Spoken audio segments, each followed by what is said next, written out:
নমস্কার, নিউজ 18 বাংলায় আপনাদের প্রত্যেককে স্বাগত। শুরু করছি সোজা সাপটা। আজকের সোজা সাপটায় অনেক বিষয় আছে।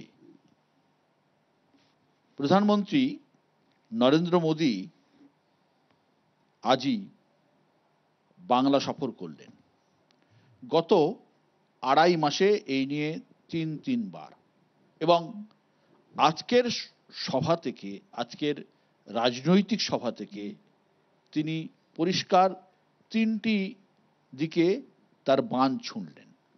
একটি হচ্ছে ক্ষমতায় আসলে তার দল বিজেপি কিভাবে এ রাজ্যের উন্নয়ন করবে এবং কি কি উন্নয়ন তারা করেছেন সেই কথা যেমন তিনি বললেন, পাশাপাশি এ রাজ্যের তৃণমূল সরকারকে, তৃণমূল মন্ত্রীদের দুর্নীতিকে তিনি কটাক্ষ করলেন এবং সেই দুর্নীতির প্রসঙ্গ টেনে তিনি বললেন যে তার যে সরকার নতুন আইন করছে সেই আইনে সমস্ত মন্ত্রীদেরকে 30 দিন গ্রেপ্তারে থাকলে 31 দিনের মাথায় পদত্যাগ করতে হবে বা পদ ছেড়ে দিতে হবে। পাশাপাশি তিনি অনুপ্রবেশকেও ইস্যু করলেন এবং সীমান্তবর্তী রাজ্য হওয়ার জন্য এ রাজ্যে অনুপ্রবেশ এবং ডেমোগ্রাফি যে বদলে যাচ্ছে সে কথাও তার ভাষণে ইঙ্গিত ছিল। এই রকম একটা অবস্থার মধ্যে তার প্রধান লক্ষ্য যে সংবিধান সংশোধনী বিল, এবং এ রাজ্যের তৃণমূল সরকার যে এই বিলের বিরোধিতা করছে তিনি পরিষ্কার বললেন এটাকে কোনোভাবে রেয়াত করা হবে না, তাও তার ভাষণে জানা গেল। কি হবে কি হবে না সেটা পরের ব্যাপার, কিন্তু আজকে এ নিয়ে আলোচনায় যারা আমার সঙ্গে আছেন একবার পরিচয় করিয়ে দিই। আমার একদম বাঁদিকে আছেন বিশ্বজিৎ দাস, রাজনৈতিক বিশ্লেষক। বিশ্বজিৎ, আপনাকে স্বাগত। পাশে রয়েছেন সিপিআইএম এর পক্ষে পার্থপ্রতিম বিশ্বাস। পার্থ, আপনাকেও স্বাগত। এবং রয়েছেন বিজেপির পক্ষে দেবজিৎ সরকার।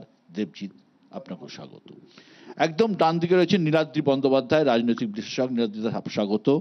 পাশে রয়েছেন কংগ্রেসের পক্ষে চন্দন ঘোষ চৌধুরী। চন্দন, আপনাকেও স্বাগত। এবং রয়েছেন তৃণমূল কংগ্রেসের পক্ষে অরূপ চক্রবর্তী। অরূপ, আপনাকেও স্বাগত।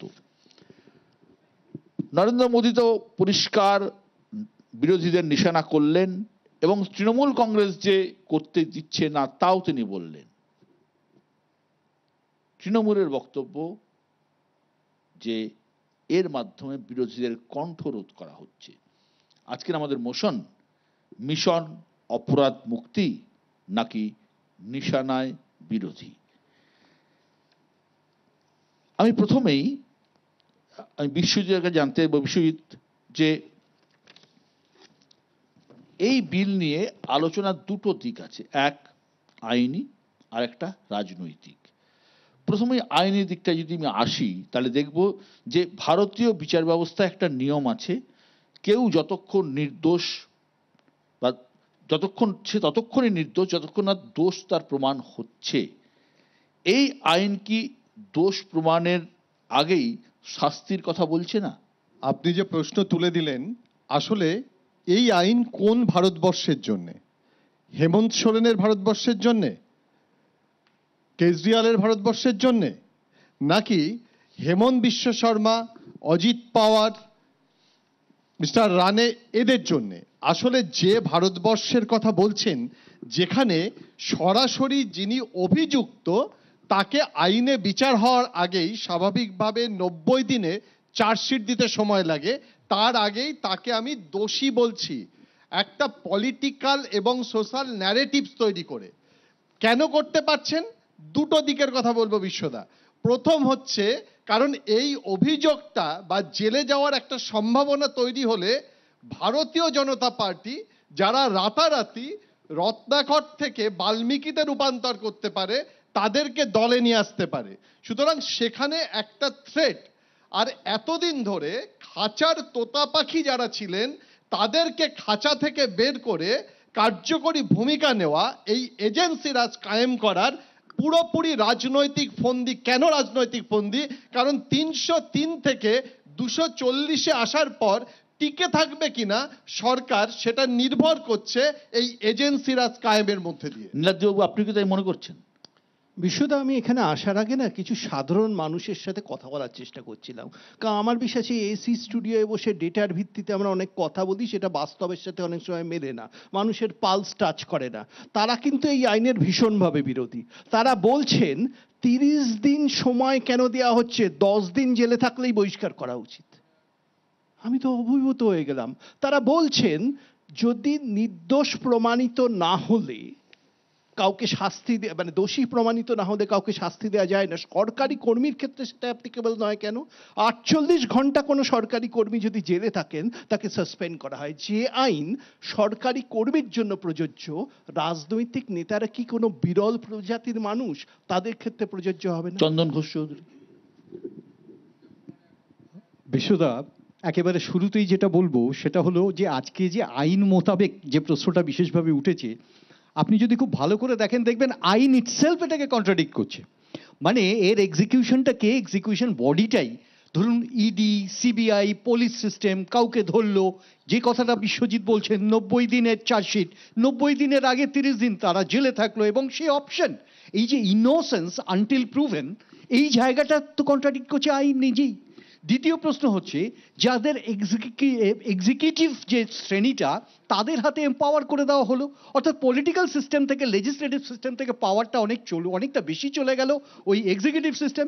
এবং এক্সিকিউটিভ সিস্টেমটা কি হচ্ছে এখানে একদম পরিষ্কার একটি জায়গা দাঁড়িয়ে যাচ্ছে, যেখানে বারবার প্রমাণিত হচ্ছে যে এই সিস্টেমটাকে কাজে লাগানো হচ্ছে। আপনার এক্সপেরিয়েন্স নিঃসন্দেহে, আমরা পশ্চিমবাংলার ক্ষেত্রে দেখুন সারদা নারদার যে ঘটনা, সেটা আমরা করেছিলাম ইনফ্যাক্ট এই কেসেসগুলো, তার পরবর্তী সময় কিভাবে রোল আপ হয়েছে, কিভাবে দেখেছি ওই নারদার টাকা নেওয়ার পরে একজন বিরোধী দলনেতা হয়ে যান, অর্থাৎ এই পুরো সিস্টেমটা, এবং তাকে ডাকা হয় না। ইনফ্যাক্ট এই যে এক্সিকিউশনটা, এটা তাদের হাতে ক্ষমতা ইনভেস্ট করে বাঁচিয়ে দেওয়ার যে চক্রান্ত, তার আর একটা ফল হচ্ছে এটাকে লিগালাইজ করা। আর দ্বিতীয় প্রশ্নটা আরো বিশেষভাবে বলার, ধরুন নারায়ণ রানে, পরিয়াল, রমেশ পরিয়াল, হেমন্ত বিশ্ব শর্মা, বা আমরা যদি রেড্ডি ব্রাদার্সের ঘটনা দেখি, ইউদিরিয়াপ্পার ঘটনা দেখি, আমরা কোথায় ছিলাম? ইনফ্যাক্ট এটা রিয়ালাইজ এরা করেননি। পার্থদা, যে প্রশ্নটা চন্দন বললেন তার সূত্র ধরে যদি জানতে চাই, 22 সালে 76% বন্দী আমাদের দেশের আন্ডার ট্রায়াল ছিলেন। এই যে বিএনএস চালু হয়েছে, বিএনএস এর 358টি সেকশনের মধ্যে 181টিতেই সাজা হচ্ছে 5 বছর বা তার বেশি।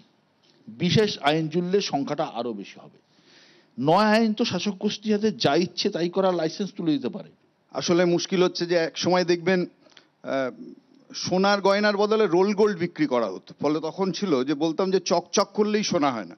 ফলে দেশে আইন আনছেন যে দুর্নীতি দূর করব বলে, আসলে দুর্নীতি মুক্ত ভারত গড়তে চাইছেন। তালটা হচ্ছে আসলে ভেতরে আছে যে বিরোধী মুক্ত ভারত, সেটাই তৈরি করার, এবং সেটা করতে গিয়ে আসলে এই রোল গোল্ডটাকে সোনা হিসেবে চালাতে চেষ্টা করছেন, অর্থাৎ যেন অ্যাজ ইফ একটা আসল সোনার গয়না তারা নিয়ে এসছেন। এবং এখানে ইম্পর্টেন্ট পার্ট হচ্ছে, দেখুন পুরো বিষয়টা দাঁড়িয়ে আছে একটা সিঙ্গল লাইনের উপর, যে ইনভেস্টিগেটিং এজেন্সির তার সততা, নৈতিকতা, দক্ষতা, এটার উপর দাঁড়িয়ে আছে আপনি 30 দিন হেফাজতে থাকবেন না 15 দিনে আপনার শেষ হবে, না আপনি 30 মাস ধরে থাকবেন পুরোটা। ফলে আমাদের ভারতবর্ষে যদি দেখেন যে ইডি, সিবিআই এর মতো কেন্দ্রীয় তদন্তকারী সংস্থা, যে তাদের যে সাফল্যের হার অত্যন্ত খারাপ, এবং তাদের পক্ষপাত দুষ্ট নিয়ে যদি আমি কোনো কথা বলি, সব আমলেই ছিল। ফলে এখনো দেখতে পাচ্ছি কিরকম অবস্থা রয়েছে। ফলে আমার এই জায়গাটাই হচ্ছে যে বড় জিনিস বিশ্ব, যে সিবিআই এর হাতে যদি আমার মন্ত্রিত্বের মেয়াদ নির্ভর করে, তাহলে ঠিক 3টে মডেল আপনার জন্য অপেক্ষা করে। আমার বাঁ হাতে যদি ঝাড়খণ্ড দেখেন, অর্থাৎ আপনি যদি শাসক দলের কেন্দ্রের বর্ষতা স্বীকার করেন, তাহলে হচ্ছে যে আপনি হেমন্ত বিশ্ব শর্মা হবেন আসামে। আর আপনি যদি শাসক দলের বর্ষতা স্বীকার না করেন, তাহলে আপনি হেমন্ত সোরেন হবেন। আর ঠিকের মাঝামাঝি যদি থাকেন, তাহলে হচ্ছে আমাদের রাজ্যে যে তৃণমূল সরকার, মমতা বন্দ্যোপাধ্যায়, অর্থাৎ বর্ষতা স্বীকার করলেন না, কিন্তু হাবভাবটা যা করলেন, যেভাবে চললেন, তাতে বর্ষতা স্বীকারের নামান্তর। ফলে এই পলিটিক্সের মধ্যে যদি যান, তাহলে দেখবেন যে আসলে শাসক দল সেটাই চায়, হয় হেমন্ত সোরেন করতে, অথবা হেমন্ত বিশ্ব শর্মা, অথবা মমতা বন্দ্যোপাধ্যায়, এই মডেলটার মধ্যে থাকতে চাইছেন। অরূপ, কোথায় অসুবিধে, কেন অসুবিধে? যে এটা তো একটা আইন হচ্ছে, সেই আইন আপনাকে করলে যে একটা বিজেপি বলছে যে একটা স্বচ্ছতার ব্যাপার হয়ে যাবে, প্রধানমন্ত্রীকেও তো আইনের আওতায় আনা হচ্ছে, এটা বিজেপির দাবি। বিশ্বদা, আজকে একটা খুব ভালো দিন, যে সদ্য আমরা সবাই জেনেছি যে সুপ্রিম কোর্টের রায়ে ওই রিজার্ভেশন সংক্রান্ত সমস্যাটা মিটে গেছে, জয়েন্ট এন্ট্রান্সের রেজাল্টের ফলও বেরিয়ে গিয়েছে। তো জয়েন্টের আগেই বিজ্ঞানের ছাত্রছাত্রীদের একটা ফর্মুলা পড়তে হয়, সবাই জানি আইনস্টাইনের মাস এনার্জি ইকুইভ্যালেন্সের ফর্মুলা, যেটা ছিল E = mc স্কোয়ার। তো আজকে ফর্মুলাটা একটু বদলে হয়ে গেছে C = me square. C for chair, chair Modi into E square. এই দুটো ই কি, একটি হচ্ছে ইডি, একটি হচ্ছে ইসি। ইসির কাজ হচ্ছে ভোট চুরি করা, ভোট চুরি করে যদি জিততে পারলাম তো ভালো, যদি ভোট চুরি করে জিততে না পারি তাহলে ইডিকে নামানো হবে, যাতে গায়ের জোরে সরকারটাকে ফেলে দেওয়া যায়। ওই নরেন্দ্র মোদী একবার বলেছিলেন a + b whole square = a² + b² + 2ab। Extra 2ab কাহা সে আতা হয়? এই এক্সট্রা 2ab গুলো হচ্ছে ওই হেমন্ত বিশ্ব শর্মা, নারায়ণ রানে, অজিত পাওয়ার, যাদেরকে শুভেন্দু অধিকারী, যাদেরকে বিজেপি চোর বলেছিল, তারপর বিজেপির ওয়াশিং মেশিনে সমস্ত তদন্ত বন্ধ। আর উল্টো দিকটা আমরা দেখছি যে সত্যেন্দ্র জৈন, দিল্লির একজন নেতা আম আদমি পার্টির, তাকে গ্রেপ্তার করলো এবং কোর্টে গিয়ে বলছে যে আমাদের কাছে ওনার বিরুদ্ধে কোনো প্রমাণ নেই। 6 মাস ধরে জেল খাটলেন। আমাদের আশঙ্কার জায়গাটা এইখানেই যে যাকে আমার অপছন্দ তাকে প্রথমেই, আজকে প্রথম কথা ইডির হাতে যে পাওয়ার এক্সারসাইজ করে দেওয়া হয়েছে, বিশেষ করে পিএমএল এর মতো আইনের ক্ষেত্রে, সেখানে ইডি চাইলে ইনডেফিনিট কালের জন্য কাউকে জেলে রাখতে পারে। আপনি জেলে রাখবেন, সরকারটাকে ভেঙে দেবেন, তারপর গায়ের জোরে সরকার দখল করবেন। মহারাষ্ট্র দেখিয়েছে এই পথ আজকে। তাই এই আজকে 138 অ্যামেন্ডমেন্টটা নতুন করে, এরা জানে এরা রিভিশন করার জায়গা নেই, কারণ 2/3 মেজরিটি এদের নেই, কিন্তু এটা আসলে এসআইআর এ যে ভোট চুরি ধরা পড়ে গিয়েছে, চুরিবিদ্যে মহাবিদ্যে যদি না পড়ো ধরা, চোর ধরা পড়ে গেছে, তাই চোর কি মা জোরসে বলে। আমি দেবজিতের কাছে বলবো, দেবজিৎ, ভারতে একটা আইন আছে যেটা 1951 সালে তৈরি হয়েছিল, জনপ্রতিনিধিত্ব আইন। সেই আইনে বলা হয়েছে যে কোনো জনপ্রতিনিধি যদি 2 বা তার থেকে বেশি সাজা পায় তাহলে তার সদস্য পদ খারিজ হবে এবং 6 বছর তিনি ভোটে দাঁড়াতে পারবেন না। এটা তো রাজনীতিকে অপরাধমুক্ত করার জন্যই করা হয়েছিল। এই আইন থাকা সত্ত্বেও এই নতুন আইন আনার দরকার হলো কেন? আগে একটুখানি বাংলার মানুষের জন্য উত্তর দিই। বাংলার তো এটা চ্যানেল। এই দাদা যা বলছিলেন যে একজনকে বুক করা হলো যে কোনো আইনে, তারপরে তাকে কেন প্রমাণ হওয়ার আগে তাকে কেন ছাড়তে হবে? দাদা পার্থ চ্যাটার্জি স্বনামধন্য। মোদি বলেছেন আজকে তো তার কথা। না, আমি বলছি তো যে পার্থ চ্যাটার্জি স্বনামধন্য লোক। আমি বলছি এখনো পর্যন্ত তো প্রমাণ হলো না। ওই দেখুন অরূপদা বলছে ফিসফিস করে তৃণমূলও তো বহিষ্কার করেছে। কেন করলেন দাদা? প্রমাণ তো হয়নি। দেখুন তৃণমূলের ওই এই 1 মিনিট নেতা অভিষেক বন্দ্যোপাধ্যায় প্রথম দিনই ক্লিয়ার করেছেন যে আমরা বেনিফিট অফ ডাউট জনতাকে দিয়েছি। আচ্ছা, জনতাকে বেনিফিট অফ ডাউট দেওয়ার জন্য অধিকারীকে দলে নিয়েছেন, পার্থক্যটা ওখানেই। জনতাকে বেনিফিট অফ ডাউট দেওয়ার জন্য অরূপদাদের পার্টি থেকে বহিষ্কার করতে হয়, কিন্তু তার আগেও খাঁচার মধ্যে চলে যাওয়ার পরেও কিন্তু মন্ত্রিত্ব থাকে। 1 মিনিট, যেদিন মন্ত্রিত্ব ছিল সেদিন বহিষ্কার হয়নি, মন্ত্রিত্ব আর বহিষ্কার একসঙ্গে করেছে। তার মানে মন্ত্রিত্ব অনেকদিন ধরে ছিল তো যাওয়ার পরেও, এটাই তো জানি আমরা। 1 মিনিট। 2 নম্বর হচ্ছে যে ভয়টা কেন পাচ্ছেন? কেউ যাবেন? চান্স আছে নাকি 30 দিনের জন্য? তরুদ, আমি আপনাকে প্রশ্ন করি না, আমি আপনাকে জিজ্ঞেস করছি। না, আমি তোমার দিকে তাকাচ্ছি না, আমি টেরা নই। আমি বলছি ভয় পাচ্ছেন নাকি? বাংলায় বলছেন তো আমার ওইটা ভয় লাগছে। আপনাকে না ভয় পাচ্ছেন নাকি? না, বলবে পাঠাবেন না, আজকে বলেছেন কিছু হতে পারে ল্যাঙ্গুয়েজ বাংলা। মানে প্যার কিয়া তো ডরনা কিয়া। ভালোবেসেছেন, রাজনীতিতে এসেছেন, রাজনীতি করছেন, জনগণের ভোটে জিতেছেন। জনগণের ভোটে জেতা মন্ত্রীর যে দপ্তরে যে কাজ করে তার সঙ্গে যদি পাশের বাড়ির ঝগড়া হয়, তাহলে সে যদি বেচারি 3 দিন মানে 72 ঘন্টা যদি সে যদি জেলে থাকে, অত দূরে যেতে হবে না, 50 ঘন্টা মাত্র, 50 আওয়ার্স, বেচারির সঙ্গে সঙ্গে চাকরি নট হয়ে যাবে। এই এত বছর ধরে যারা দেশটাকে চালিয়েছে, যারা রাজ্যটাকেও চালিয়েছে বা চালাচ্ছে, তারা কেন একটা কোনো বিল আনেনি? ও মা, তার মানে all are equal in this society, but some are more equal than others. আমি more equal দের এই জায়গায় ইনক্লুশন করব, একটা ছোট্ট ইনক্লুশন করব। এক্সিকিউটিভ ক্লাস আর ওই লেজিসলেচারে দুটোর মধ্যে তফাৎটা দেবজিৎ তুমি খুব ভালো করে জানো। সুতরাং তুমি 48 ঘন্টার সময় বা 5 দিনের সময়ের সাথে 30 দিন তুলনা করা আমার মনে হয় আমি তো বলছি উচিতই তো নয়। আমি মনে মনে একটু দুঃখিত, ওই 48 ঘন্টাই হওয়া উচিত। যে প্রশ্ন দেবজিৎ উত্তর দিল না, আমি আবার বলছি 1951 সালের যে জনপ্রতিনিধিত্ব আইন, যেখানে আইন করাই আছে যে 2 বছর বা তার বেশি সাজা হলে যে কোনো লোককে সঙ্গে সঙ্গে সরিয়ে দেওয়া হবে এবং 6 বছর ভোটে দাঁড়াতে পারবে না, তাহলে একটা নতুন আইন আনার দরকার হলো কেন? প্রথম কথা হচ্ছে, রাজনীতিবিদদের একটা সময় ছিল 1951 এবং পরবর্তীকালে, রিসেন্ট এক্সাম্পলই দিই, 2010 সালে একটি রাজ্যের স্বরাষ্ট্রমন্ত্রীকে জেলে যেতে হয়েছিল। সেই স্বরাষ্ট্রমন্ত্রী কিন্তু পদত্যাগ করেছিলেন, তিনি নির্দোষ প্রমাণিত হয়ে আবার মন্ত্রী হয়েছিলেন। মন্ত্রীর নাম হচ্ছে অমিত শাহ, যিনি এই আইনটা পাশ করাচ্ছেন। এরকম আরো অনেক উদাহরণ আছে, কংগ্রেসের থেকেও আসে, চন্দনদা মাইক হাতে নিচ্ছেন, কংগ্রেসের থেকেও আসে, নেহেরুর একটা বড় উদাহরণ সেটা। আজকে রাজনীতিবিদদের মধ্যে নৈতিকতাটা তো কমে গেছে, রাজনীতিবিদদের মানুষ কার্যত দুর্নীতিবিদ বলতে শুরু করেছে। সুতরাং আজকের এই বর্তমান পরিস্থিতিতে দাঁড়িয়ে এই আইনটা প্রয়োজন। দ্বিতীয় কথা, এটা অর্ধসত্য বিশ্বদা যে 30 দিন জেলে থাকলেই তার একটা মন্ত্রিত্ব চলে যাবে, তা নয়। আইন বলছে 30 দিন জেল এবং এমন কোন অপরাধের জন্য জেল যাতে 5 বছর বা তার বেশি জেল হতে পারে, তাহলেই হচ্ছে। আমার একটুখানি অ্যাড করছি, আমাদের এই যে একটু আগে শুনছিলাম না যে দল থেকে ছাড়িয়ে দেওয়া হয়, আমি একটু আনি লালকৃষ্ণ আদবানিজি, মাননীয় লালকৃষ্ণ আদবানিজির নামে একটা অ্যালিগেশন এসেছিল, কোনো দল থেকে বলেনি, আমরা বিজেপির তরফ থেকে বলিনি যে আদবানিজি আপনি গদি ছাড়ুন বা আপনি চেয়ার ছেড়ে সরে দাঁড়ান। উনি বলেছিলেন যে আমার মনে হয় এই অবস্থায় আমি ছাড়ছি। এটাই তো স্বাভাবিক উচিত, কারা ভয় পাচ্ছে? হ্যাঁ, একটা ছোট্ট তথ্য দিই। 2025 সালের মার্চ মাসে ভারতবর্ষের ফাইন্যান্সের প্রতিমন্ত্রী, অর্থ প্রতিমন্ত্রী পঙ্কজ চৌধুরী, তিনি রাজ্যসভায় জানান যে ভারতবর্ষে ইডি 193 জন রাজনৈতিক নেতার বিরুদ্ধে মামলা করেছে, 2 জন দোষী সাব্যস্ত হয়েছেন। এই মামলাগুলোর মধ্যে যে 71% গত 5 বছরে হয়েছে। তাহলে কোথাও কি এই এজেন্সিগুলো ঠিকমতো তদন্ত করতে পারছে না বলে আইনটাকে নিজেদের হাতে নিয়ে নেওয়া হলো বলে মনে হয়?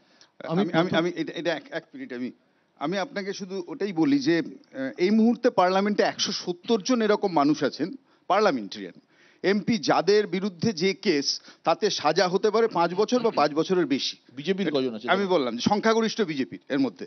আচ্ছা, 2, আমি আপনাকে বলছি যে বিজেপির যদি দেখা যায় যে 39% সাংসদ যারা আছে তাদের কোনো না কোনো ক্রিমিনাল চার্জে তারা আছেন।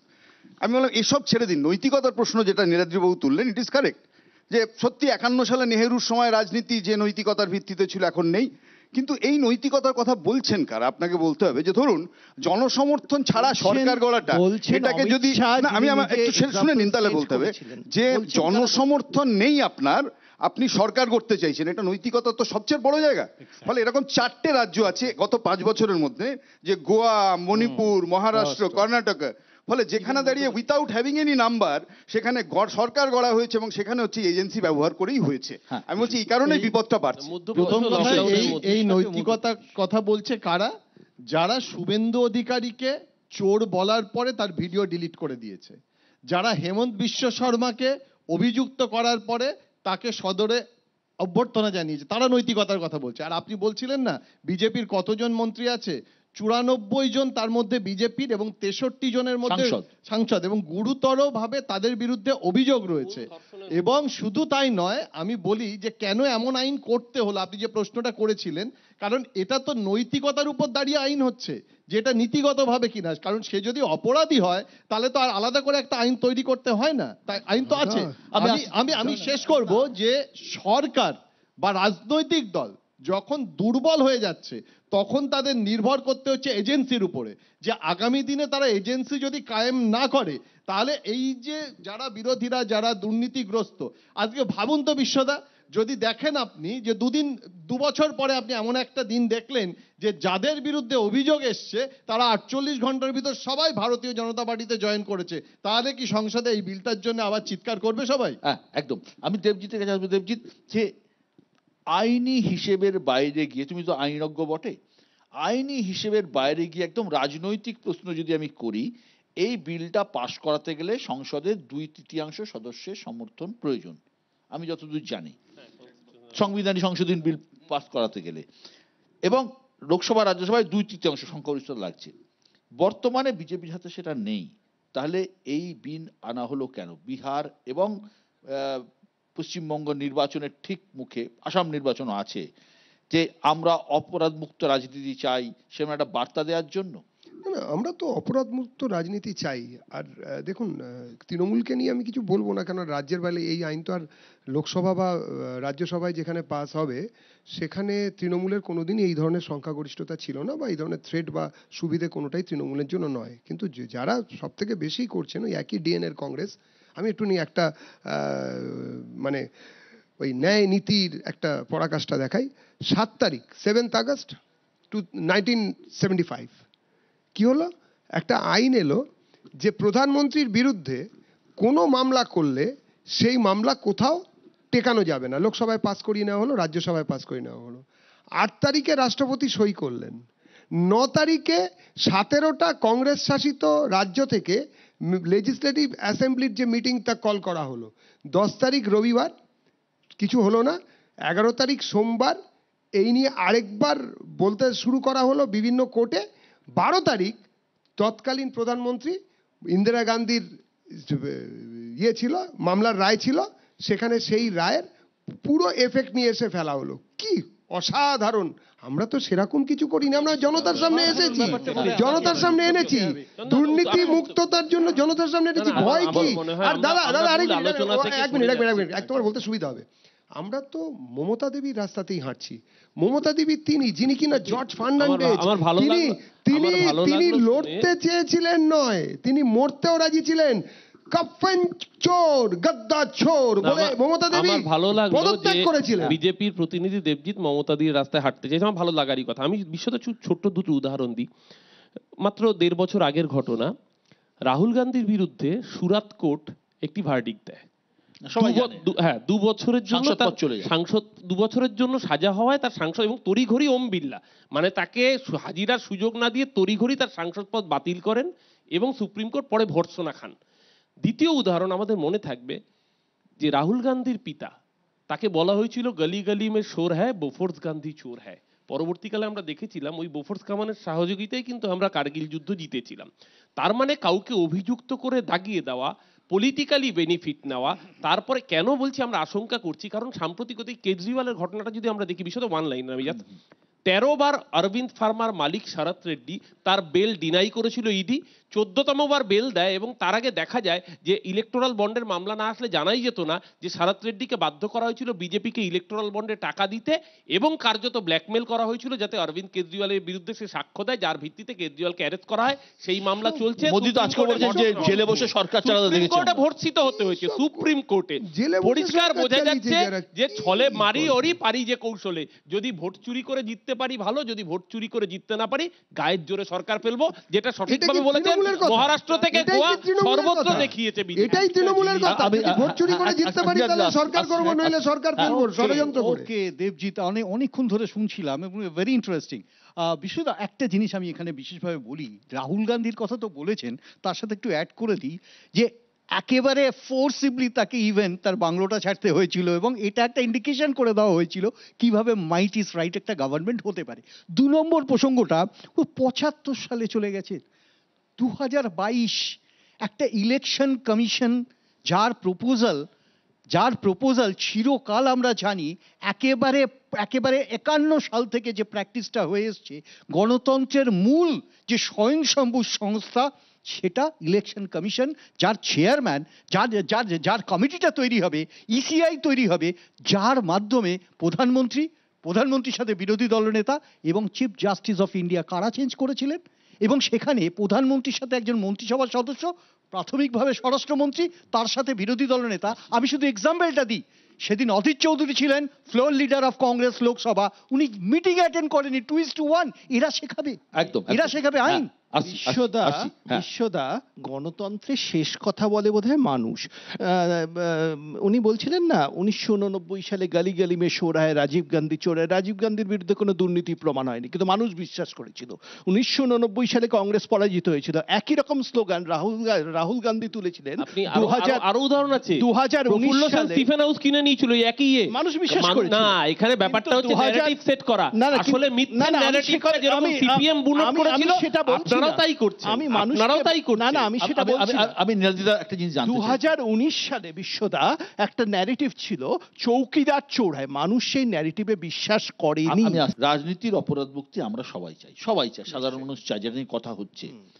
বিশেষ করে যারা ভোট দিয়ে এই রাজনীতিকদের সংসদ বা বিধানসভায় পাঠান। আপনি বললেন না রাজনীতিতে বিশ্বাস চলে যাচ্ছে মানুষের কিছুক্ষণ আগে, নৈতিকতা চলে যাচ্ছে, বিশ্বাস কিন্তু আমাদের দেশে তদন্তকারী এজেন্সি বা পুলিশের বিরুদ্ধে যে ধরনের অভিযোগ ওঠে, তাতে এই অপরাধ মুক্তির যুক্তি কি আদৌ ধোপে টিকবে সাধারণ মানুষের মধ্যে? নিশ্চয়ই এজেন্সির বিরুদ্ধে প্রচুর অভিযোগ আছে, কিন্তু বিশ্বদা এইভাবে ভাবুন, একজন মন্ত্রী যদি 30 দিন বা তার বেশি জেলে থাকে, বাস্তবে ভাবুন তো, বাস্তবে তিনি মন্ত্রী হিসেবে কি তার দায়িত্ব পালন করতে পারেন? সেটা যদি হতো পার্থ চট্টোপাধ্যায়, তিনি তো এখনো দোষী সাব্যস্ত হয়নি, তৃণমূল কংগ্রেস ওকে পদত্যাগ করতে বললো কেন?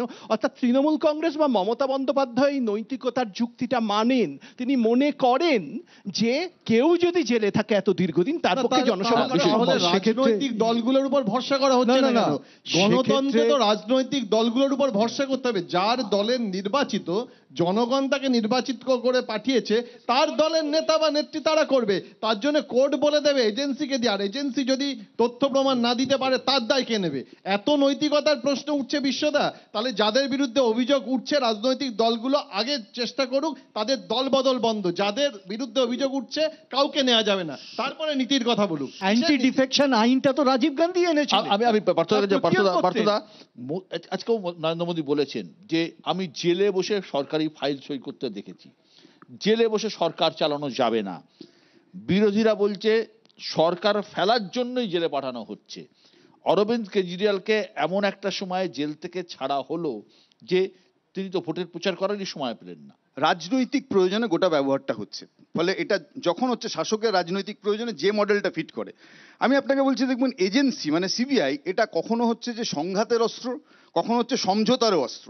আপনি আমাদের রাজ্যের যদি আপনি দেখেন যে গত 10 বছর ধরে যে সিবিআইয়ের হাতে থাকা যতগুলো মামলা, এবং সেই মামলাগুলো হচ্ছে যে প্রত্যেকটার ক্ষেত্রেই তারা ব্যর্থ হয়েছে এবং প্রত্যেকটার ক্ষেত্রেই অভিযুক্ত ছিল, সারদা নারদা থেকে রোজ ভ্যালি, আপনি যদি বলেন শিক্ষক দুর্নীতি, এমনকি লাস্ট অভয়া পর্যন্ত। ফলে প্রত্যেকটা ক্ষেত্রেই শাসক দলের ছায়ায় থাকা মানুষজন, নেতা মন্ত্রী সাংসদ প্রত্যেকে ছিলেন। ফলে এই যে 10 বছর ধরে বিচার পেল না রাজ্যের মানুষ এবং সিবিআই থাকা সত্ত্বেও, আপনি তাহলে সিবিআই তখন হচ্ছে সমঝোতার অস্ত্র হয়ে যায় কখনো কখনো।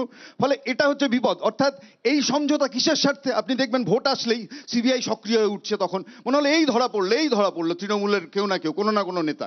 ভোট যেই চলে গেল আবার যে কে সেই। ফলে আমি আপনাকে বলছি যে এই এজেন্সি রাজের বিপদ হচ্ছে এটা কখনো সংঘাত এবং কখনো সমঝোতা, এই দুটোকেই হচ্ছে যে তারা ব্যবহার করে। আমি দেবজিৎকে চাইবো, দেবজিৎ নিজেও আইনজীবী। আমাদের দেশে একটা কথা আছে, যার কেউ নেই তার আইন আছে, আদালত আছে।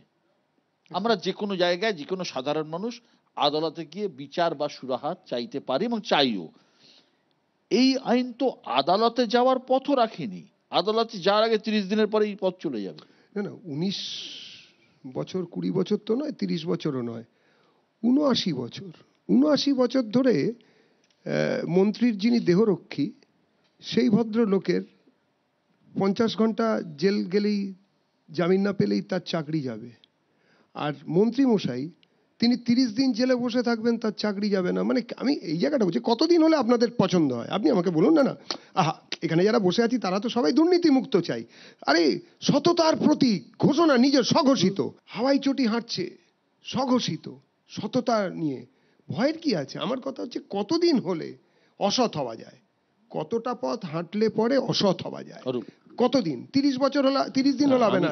আমি প্রথমত আজকে যখন মোদিজি বলছিলেন যে জেলে থেকে অমুক করতে দেওয়া যাবে না, এটা নীতি বিরুদ্ধ, আমার মনে পড়ছিল মোদিজি কদিন আগে ব্রিক্সের সম্মেলনে গিয়ে যার পাশে বসেছিলেন ব্রাজিলের প্রেসিডেন্ট লুলা, তিনি নিজে 2 বছর জেল খেটে এসেছিলেন এবং মানি লন্ডারিং আর করাপশনের অভিযোগে।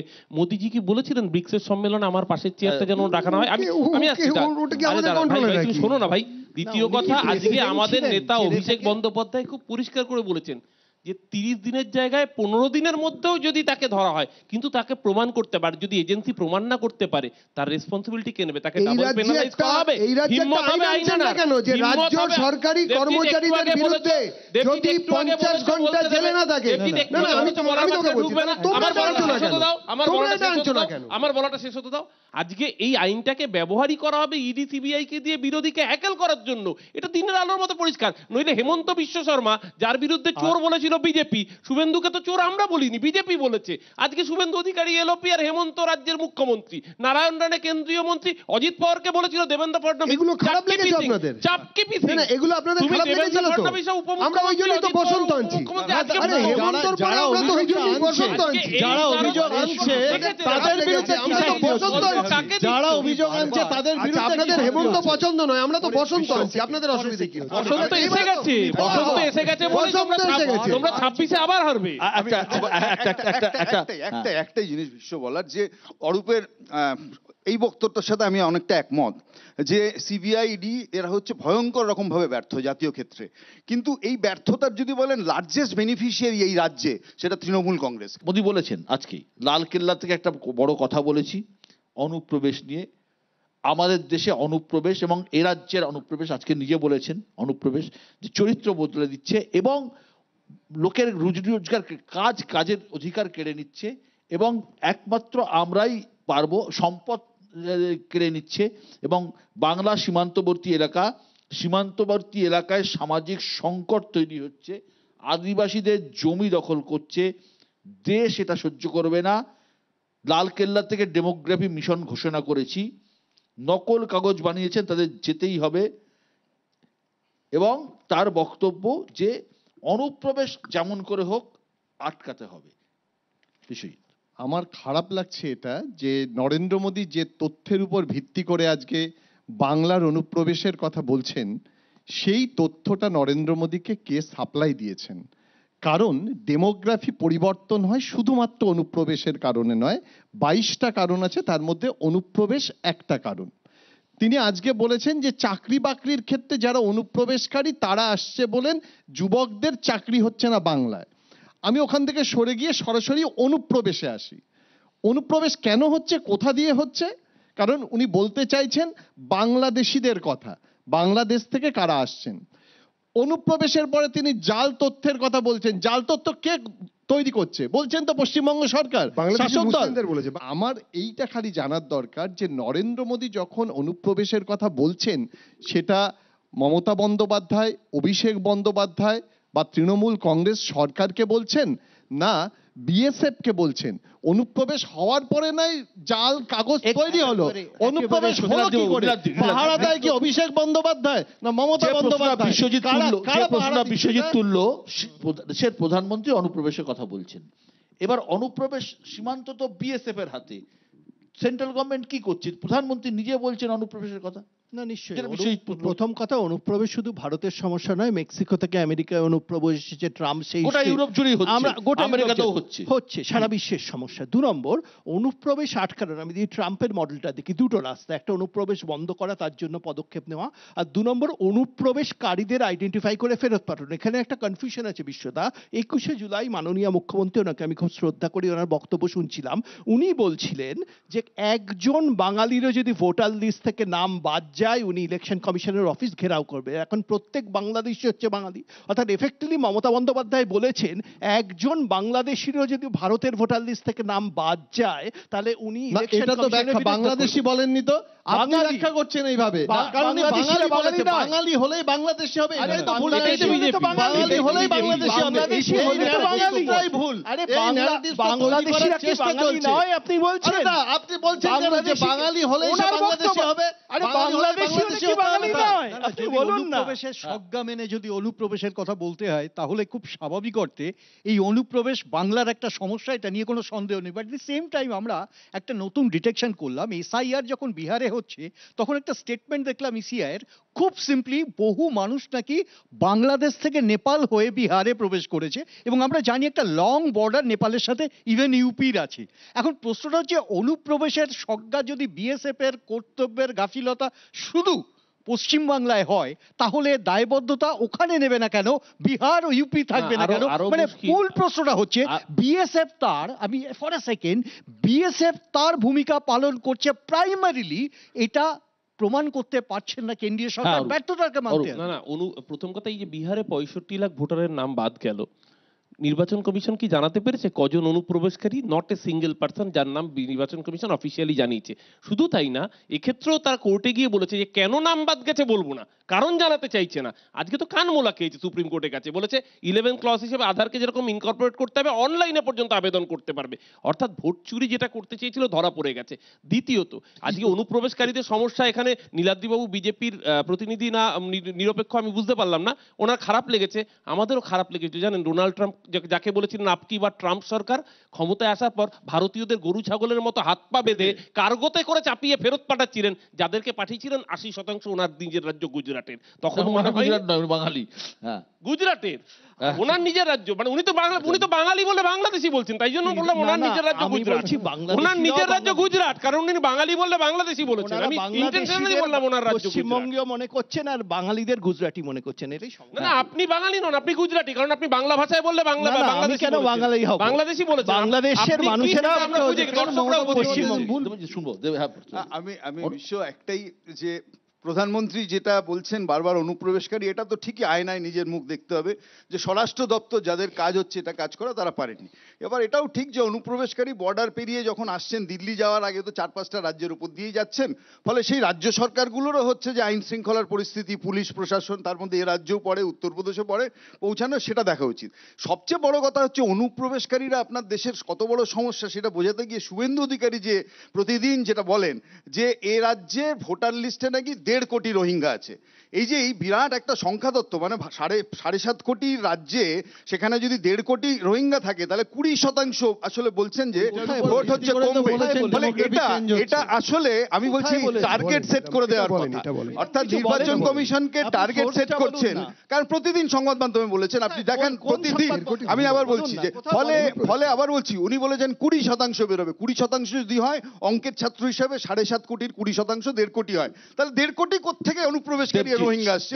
অ্যাবসার্ড কথা, পোলারাইজেশনের পলিটিক্সটা করতে চাইছেন এই রাজ্যে, সেই কারণের জন্য অনুপ্রবেশের কথা আসছে, এর বাইরে কিচ্ছু। পোলারাইজেশন পলিটিক্স একমাত্র বিজেপি ছাড়া বাকি দলগুলো হিন্দু যারা বাংলাদেশ থেকে ধর্মীয় নিপীড়নে পালিয়ে আসছেন এদেশে, তাদের শরণার্থী বলতে চায় না, তাদেরকেও তারা অনুপ্রবেশকারী আখ্যা দেয়।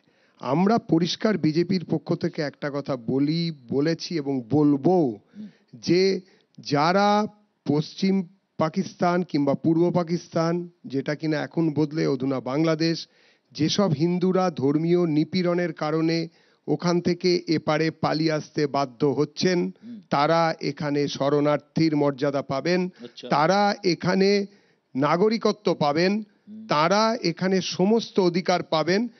যারা বাংলাদেশি মুসলমান এবং যারা রোহিঙ্গা মুসলমান বর্মার, তারা এই রাজ্যে ঢুকলে তারা অনুপ্রবেশকারী, তাদেরকে they should be kicked back, তাদেরকে ধাক্কা মেরে ওপারে পৌঁছে দেবো। আর এপারে যারা মুসলমানরা রয়েছেন, দেশ ভাগের সময় থেকে যারা এই দেশের মাটিকে মা বলে জানেন, যাদের পিতৃপুরুষের কবর এই রাজ্যের মাটিতে রয়েছে, তারা এই রাজ্যের নাগরিক, তাদের দেবজিৎ কোনোভাবে তোমার কথায় এটা পরিষ্কার যে কোনোভাবে তোমরা একটা সেকশন অফ মুসলিমদের ভোট পাওয়ার চেষ্টা করছো, একটা সেকশন বা আস্থান অর্জনের চেষ্টা করছো। আমরা ভারতীয় মুসলিম, ভারতীয় হিন্দু, আমরা ভারতীয় জনতা পার্টি, আমরা বাংলাদেশি মুসলিমদের নিয়ে কোনো মাতামাতি নেই, কিন্তু বাংলাদেশি হিন্দু যারা অত্যাচারিত হচ্ছেন, তারা এখানে আসবেন, তাদেরকে আমরা ভোট দেব। এই জন্যই প্রধানমন্ত্রী দেশের বলেছিলেন যে পোশাক দেখলে বোঝা যায় এরা কিরকম আন্দোলনকারী। বলে এটা আমি বললাম যে এটা ভারতবর্ষের প্রধানমন্ত্রী, তো পোশাক দেখে চিন্তা বলেন কে ভোটার, কে বন্ধু, কে শত্রু, কে মিত্র। এখানে একটা ন্যারেটিভ তৈরি করার ক্রমাগত চেষ্টা করা হয় যে বাংলাদেশ থেকে আসছে মুসলমান অনুপ্রবেশকারীরা।